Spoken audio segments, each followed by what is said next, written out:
For the remaining books that I'm going to review this year, I thought that I would just do live videos instead of a slideshow. So the 79th book that I read this year is Buddhism for Beginners by Judith Yandell. This book was okay. It definitely gave a stricter impression of Buddhism than Storms Can't Hurt the Sky, the book that I liked very, very much.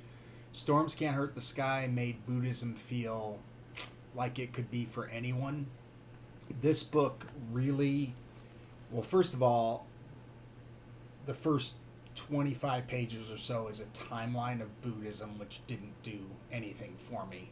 And then the first 7 or 8 chapters did a really good job of outlining what Buddhism is and some of the core beliefs of Buddhism. But then it ended on this idea of rebirth, which Storms Can't Hurt the Sky didn't reject necessarily, but he also said that it isn't something that Buddhists force upon people. And this book basically said, well, it didn't basically say, it said straight up that to be a true Buddhist, you must believe in rebirth. That's a pretty tough concept for me to buy. So overall, I would say that this book, it was fine. I would give it a B probably.